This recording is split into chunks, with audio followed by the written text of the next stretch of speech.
On le sait peu, mais Jésus est né pile le jour de Noël.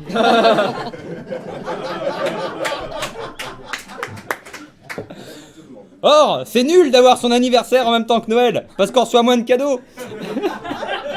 Bah oui, c'est qu'une fois dans l'année. Par exemple, le premier Noël de Jésus est tout pourri. Il est à peine âgé de 2 heures qu'il reçoit de l'or, du mini-mire et de l'encens. Et l'année suivante, pour ses 1 an, c'est à peine mieux. Il reçoit juste un petit Moïse en peluche. Alors je le vois, vous vous demandez, pourquoi un Moïse en peluche?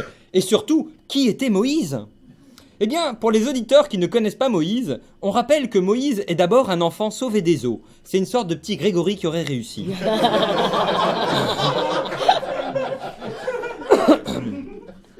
Très tôt, Moïse est un garçon turbulent et imprévisible qui se promène un peu partout en peignoir, voyage beaucoup, mais refuse d'apprendre l'anglais. Il veut même qu'on ne parle que sa langue avec lui, pire qu'un anglais à l'étranger. Allant un jour à pied sec jusqu'en Martinique et en Guadeloupe, il devient mystique et dit aux Antillais « Si vous voulez, je vous donne un dieu, mais à condition que vous parliez une langue sémite. » Bref, pour un dieu donné, il faut des antisémites. Enfin, grand voyageur moderne, et bien avant l'iPad, il sera le premier à populariser l'usage des tablettes pour prendre des notes. Son histoire est bien trop longue pour être ici narrée, tant Moïse fera de trucs étranges et défiant souvent les lois de la physique. Aussi, concentrons-nous sur ce qui restera vraiment de lui. Une loi qu'il fera voter pour que les femmes enceintes de pères inconnus puissent accoucher sans être inquiétées. Suite à cette loi, il fera même construire pour ces femmes une étable qu'il nommera sobrement l'étable de la loi. Et c'est précisément dans cette étable qu'accouchera Marie, très embêtée de se retrouver enceinte sans avoir vu ni le loup ni sa queue. La naissance de Jésus a été un tel événement que déjà à l'époque, Michel Drucker était venu pour le présenter. Comme c'était Noël et qu'il y avait de la pub à vendre pour les gosses, il y avait même Dorothée et Jackie. Heureusement, Dorothée, qui parlait tout le temps, fut vite réquisitionnée pour aider la jeune Rachida Dati à mettre bas son 8e enfant né d'une paire inconnue, tandis que les 2 animateurs s'occupèrent de préparer une purée de carottes pour Marie parce que ça rend aimable. Sitôt dit, sitôt fait, Marie engloutit tout goulûment et après avoir avalé la purée, dit merci qui? Merci Jackie et Michel. Des connaisseurs. Bref, l'ambiance était chaleureuse dans l'étable. Plus tard, l'enfant Jésus ira même jusqu'à reconstituer en figurine son lieu de naissance. Ce sera la fameuse crèche avec ses santons. Il rajoute même des personnages, des proches, et il fait des cartes VIP.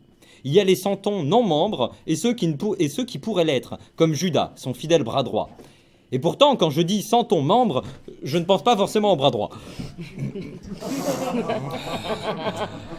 Sorry.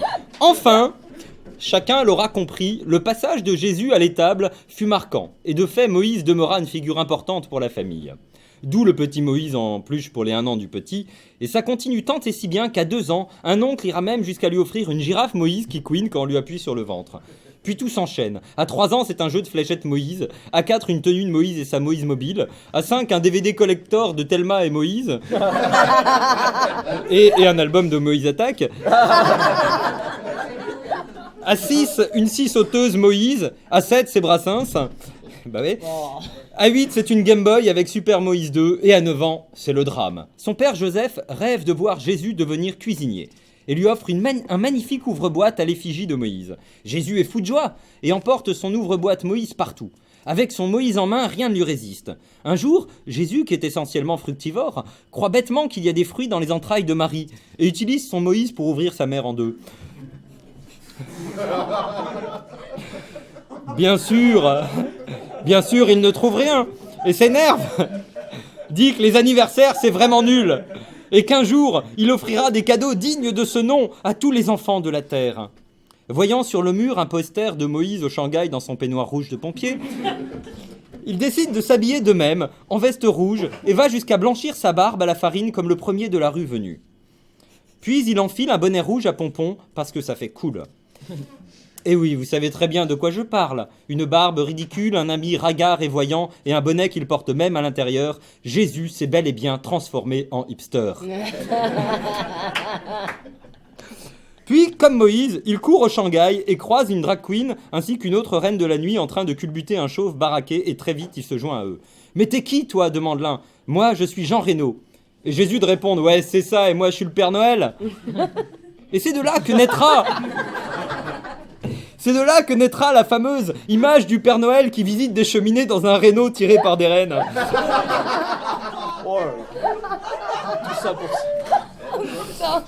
Ayant conscience d'avoir fait un jeu de mots minable et n'oubliant rien de sa mission, il court ensuite à Carrefour Bethléem acheter des cadeaux. Puis embarque tout ça dans un grand camion-benne qu'il conduit comme un fou entre les maisons avant de jeter des cadeaux sommairement emballés dans des sacs poubelles pile au pied des sapins, dans des pots en plastique. En fait, à bien regarder, si les cheminées étaient des bacs en plastique, la tournée du Père Noël, ce serait un peu comme si on visionnait la tournée des éboueurs en retour rapide. D'ailleurs, Noël et tous ces cadeaux jetables, n'est-ce pas comme si des éboueurs venaient du futur sortir de vos poubelles où vous les auriez jetés, les objets que vous n'auriez jamais achetés ? Discutez, vous avez 2 heures. Ce sujet du bac est d'ailleurs sorti au début du 22e siècle, peu de temps après que la société de consommation ait crevé sous le poids de tonnes de merde qu'elle avait fait sortir de la terre jusqu'à l'étouffer. Puis on considéra que les générations futures avaient un devoir de mémoire pour que plus jamais on flingue la planète en consommant comme des cons des trucs dont on n'a pas besoin. C'est même devenu une application iPhone. En se réveillant en sueur de cet affreux cauchemar, Jésus serra contre lui son petit Moïse en peluche et décida de buter les Pères Noël et d'éloigner les marchands du temple, fit des petits miracles peinards comme Moïse et vécut dans l'ascétisme le plus complet avant de virer mystique et de disparaître après une histoire sordide d'escroquerie à l'assurance vie. Évidemment, ça sentait le sapin, mais n'est-ce pas là toute la magie de Noël ?